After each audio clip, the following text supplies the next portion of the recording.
A warm welcome to TBC News. Our top stories tonight. Prime Minister stresses the country's waste to value potentials.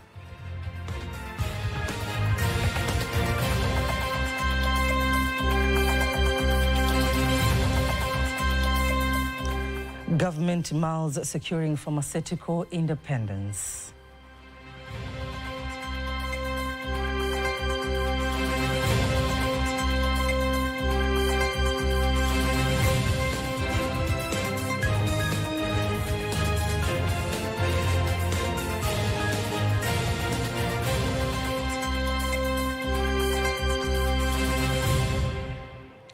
Good evening, I'm Kanki Mwaigumole. You can also follow us live via our YouTube channel, TBC Online, and also get all the latest news through our Instagram, Facebook, and X pages at TBC Online.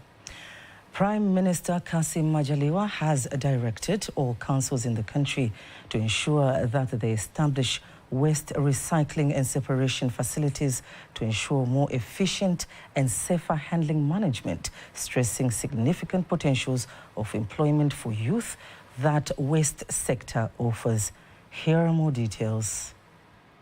The Prime Minister gave the directives in Dar es Salaam today when he met and spoke to the Youth Forum on Environmental Conservation and Management team as part of marking World Environment Day, highlighting that Tanzania generates 14.4 to 20.4 million tons of solid waste, while only 50% of the waste generated is collected and disposed of properly.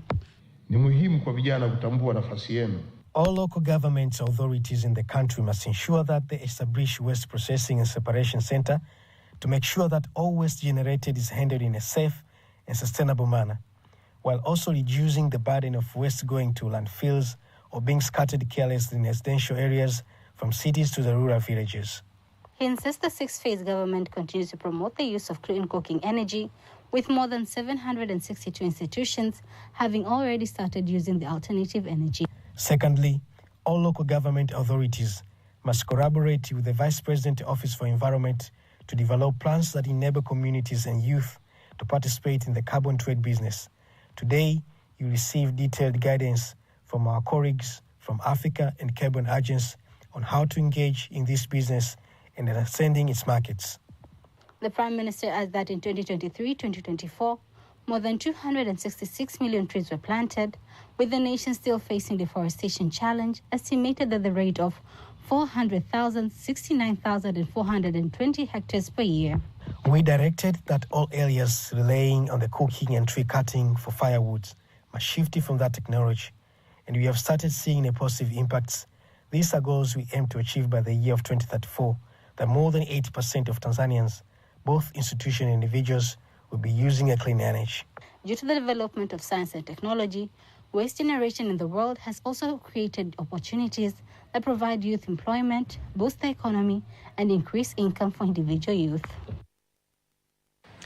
The Health Minister, Jenista Mhagama, says that immediately after the Ministry of Health's budget being approved by Parliament, where it requested the approval of 1.6 trillion shillings, the implementation of the construction powers of pharmaceutical factories will begin to reduce the country's dependence on foreign manufacturers. The Health Minister made the remarks after the approval of the budget, highlighting the significance of the 12 existing pharmaceutical factories that have reduced the nation's dependence on foreign companies by 20%. Here's a report by Halfan Binde, read by Faida Ngaga. It is the second and last day for MPs to discuss and finally approve the Ministry of Health's budget for the 2024-2025 fiscal year. Speaking to TBC, the Health Minister, Jenista Mhagama, elaborates how the government is set to begin the implementation of the construction of the pharmaceutical factories to reduce the country's dependency on imported drugs. Mara bajeti hii ilipopitishwa ndo tunaanza kwa sababu kila kipaumbele. Once this budget was approved, we began implementation. Each priority has its own responsibilities. Nearly 80% of health products and medicines are imported in Africa. The good thing is that the 12 factories we have helped us reduce dependence on imported medicines by 20%. And that is in line with the goals of President Samia Suluhu Hassan. During the discussions, The members of parliament put forward their recommendations and contributions. We must consider how we can get the district commissioner or any other leaders to issue a letter so that some patients can receive free treatment.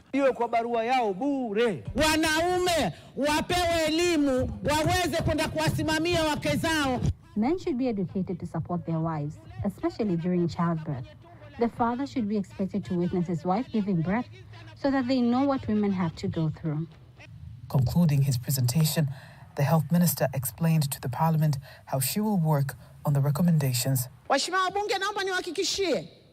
Honorable members of parliament, I would like to assure you that with the 2025-2026 budget, we are going to start universal health coverage. Then, the budget was passed.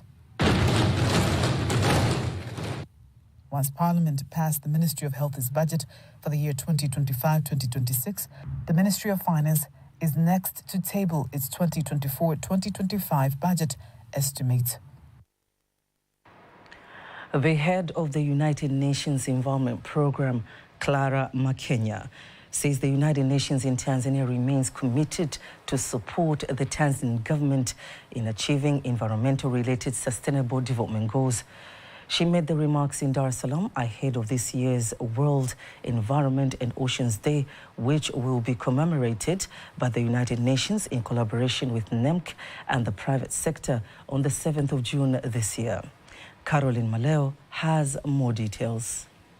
With global attention on environmental sustainability, the World Environment Day and the World Oceans Day underscores the urgent need to end plastic pollution, with over 11 million tons entering the ocean each year. The head of the United Nations Environmental Programme, Clara Makenya, explains how UNEP supports Tanzania's efforts to protect maritime ecosystem and build a greener future through partnerships and action.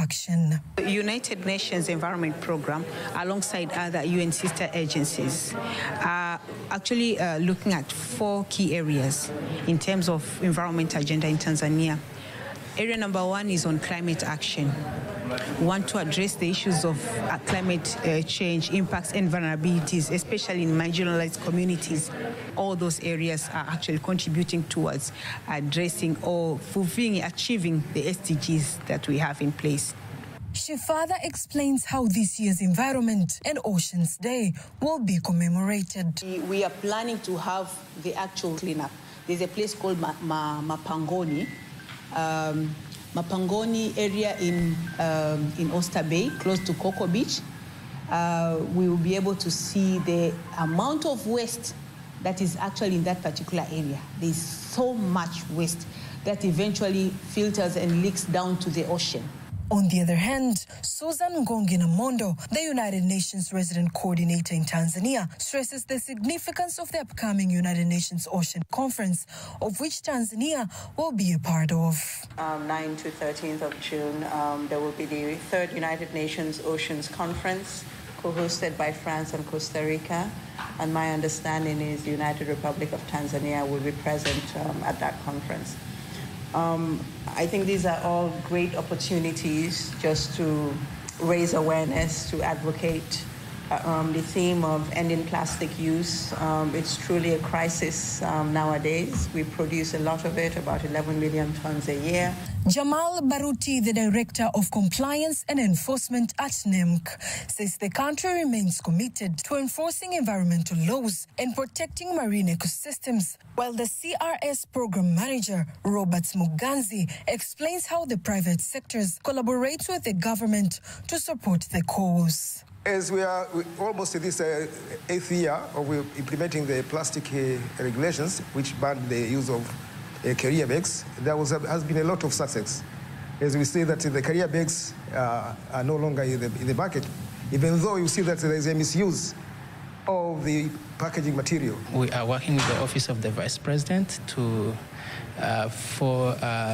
ensure we have policy frameworks that support circular economy and promote sustainable waste management. The World Environmental Day and the World Ocean Day are expected to be celebrated this year on the 5th and the 8th of June consecutively. And the United Nations, in collaboration with the government through NEMC, as well as private sectors, are expected to commemorate the days through beach cleanup that will take place in Dar es Salaam. Reporting from Dar es Salaam, Caroline Maleo, TBC News. In other news, the Tanzania's Journalists Accreditation Board urges media owners to ensure all journalists are registered through its digital system for professional certification. This includes freelancers and those working with international outlets. Speaking to TBC News, the Senior State Attorney Rehema Mhagama from the Accreditation Board office insists that the registration process will help them obtain press cards and be verified based on the requirement and educational standards needed. Via the Media Services Act, under Section 19, it is not allowed for any person to practice as a journalist without getting accreditation and press card. It is not allowed within the country. That's why we urge all the journalists to register themselves who want to practice as journalists. Otherwise, and all the regarding with the certificate, accreditation and press card will be only given to people who have certificate in diploma of journalism and degree and above that. On the other hand, the board member Mgaya Kingoba underscores the significance of the exercise for the media industry landscape in Tanzania, stating that it will help manage and build strong foundations for journalism and professionalism in the country. People who call themselves journalists, but they have no any requirement which can be said that this is a journalist. I have never been to school, any school of journalism. So this body come at a time where we are sure that all accredited journalists will have the part to play in our making these professionals, give this professional and establish a body which will make a professional journalist as a professional like any other professional in the country.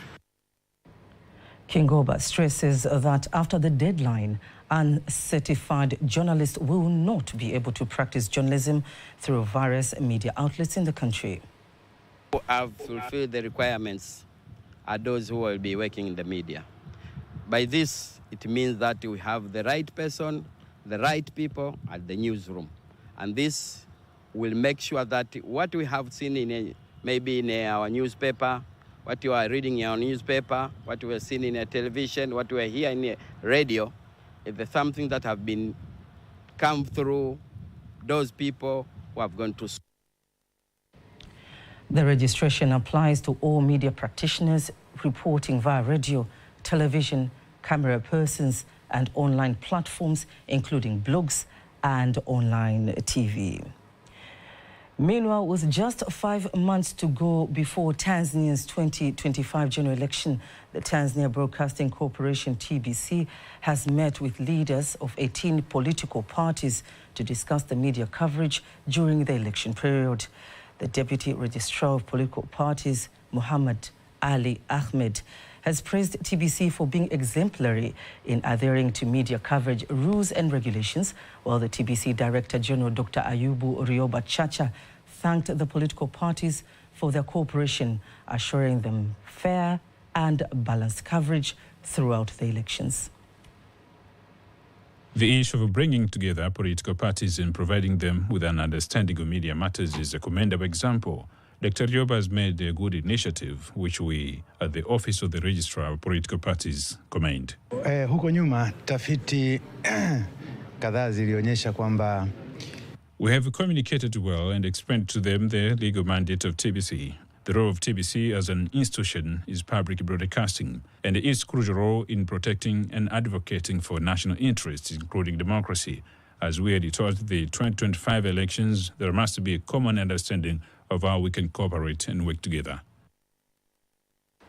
Some political leaders also welcomed the initiative, insisting the insights gained will positively impact their participation in the electoral process. Truthful. They promised us that we would meet with political party leaders, and today that has come true. We believe that after this meeting, many leaders are satisfied, we are satisfied, and we have understood the important role of TBC as a media outlet, as a protector of our morals. We have come to know what TBC does. We have come to understand their regulations. And we have also understood that they do not intentionally censor political party news, but are firm about cutting out the parts that lack ethics. It has helped us that when we go to platforms, we can explain policies and arguments without using offensive language. In other news, the Minister of Industry and Trade, Dr. Selemani Jafo, says the government is committed to protecting local industries by preventing the import of low-quality, cheap products, aiming at boosting the country's economy and support local industries. Speaking during the launch of $25 million Alaf galvanized steel color coating line, he insists the government is committed to support the Liganga and Mchuchuma steel project and the Maganga Matitu project to enable local industries to use domestic raw materials, reducing the need for imported steel. Our country is coming up with major strategies in domestic steel production. We are now aiming to ensure the Maganga Matitu project, which will produce an average of 1 million tons of crude steel per year, but also the Liganga and Mchuchuma project, which will produce 3 million tons per year of iron ore. The goal is to enable all industries that use steel for production to obtain raw materials here. We've been here several times since the start until today. The history has been made.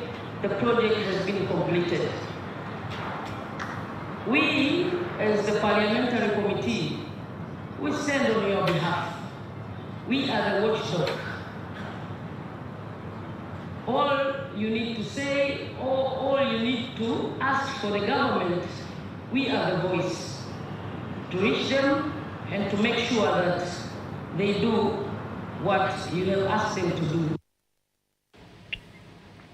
On the other hand, the CEO of Safar Group, Anders Lindgren, expresses his commitment to invest further, while the Alaf's Public Relations and Communications Manager, Hawa Bayumi, calls for continued policy improvements to protect product quality and provide value to consumers. We would like to see a little bit less of imported and not always, unfortunately, the best quality of steel coming into this country.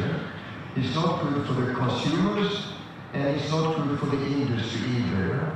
We will continue to invest in Tanzania if we, together with the government, can create a facilitating environment here.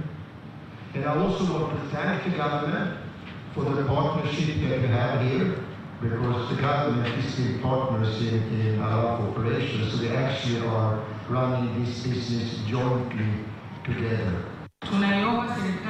We are asking the government to continue to improve the environment of doing business in the country, especially in the area of policy, so as to promote local industries to create jobs, protect quality, and give Tanzanians the value for money.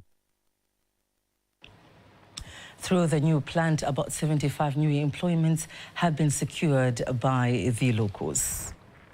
In case you missed any of our news stories, remember you can always go to our YouTube channel, TBC Online, and watch anytime, anywhere. Before concluding the local news tonight, let's take a look at today's exchange rates according to the Bank of Tanzania, BOT.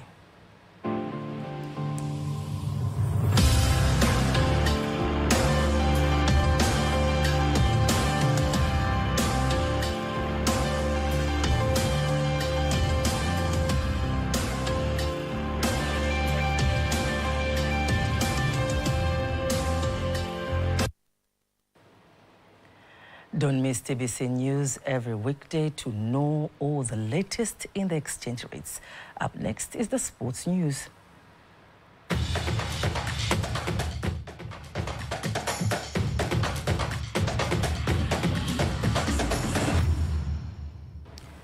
And in sports, the multi-choice Tanzania head of marketing, Baraka Shelukindo, believes that Africans, a club participating in the Club FIFA World Cup, which kicks off in June 15th in the United States, will replicate what has been done by Africans' national teams in the FIFA World Cup 2022 held in Qatar, at least by reaching semi-finals of the tournament. Speaking to TBC News in Dar es Salaam, Shelukindo added that African clubs have been investing heavily in signing quality players as well as good coaches ready to showcase their superiority in the global stages like FIFA Clubs World Cup. I'm actually expecting the African teams to shine in the new format of 32 teams FIFA Club World Cup. I'm excited to see the likes of Azizi Ki with Wydad Casablanca. I'm excited to see Al Ahly playing Inter Miami with Messi, because in my world, African football is slightly higher than America, but we'll wait to see. So it's going to be a great opportunity for African teams to actually measure themselves how far they've gone with football in the world. Former African clubs champions Al Ahly will start throwing their first card against Lionel Messi's club Inter Miami on June the 15th before Aziz Ki Wydad Casablanca takes on Manchester City on June the 18th.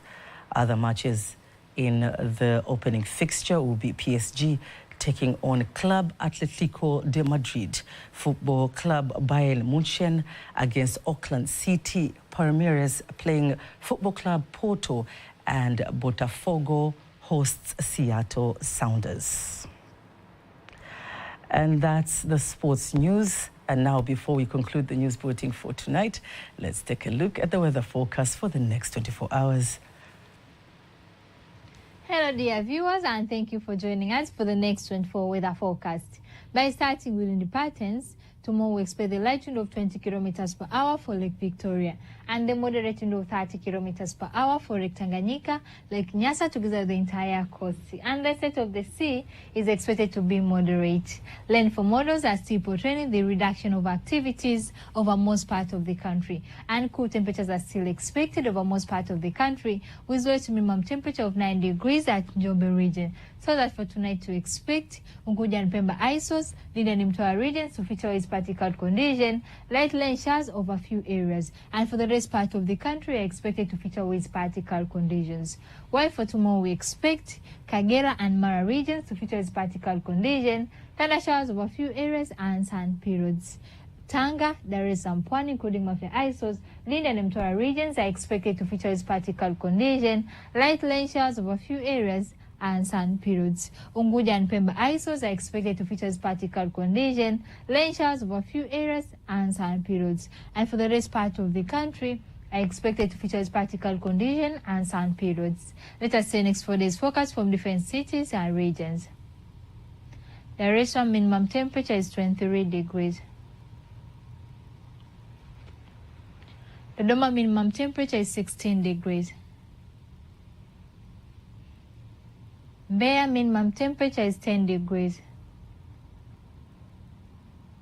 Mwanza minimum temperature is 20 degrees. Kilimanjaro minimum temperature is 19 degrees. Morogoro minimum temperature is 18 degrees. Arusha minimum temperature is 17 degrees. I'm Rebecca William from Tanzania Meteorological Authority. Thank you. And that marks the end of the news bulletin for tonight. Don't miss our next bulletin in Kiswahili at 11 p.m. tonight. On behalf of the whole team, I'm Kanki Mwegomole. Good night.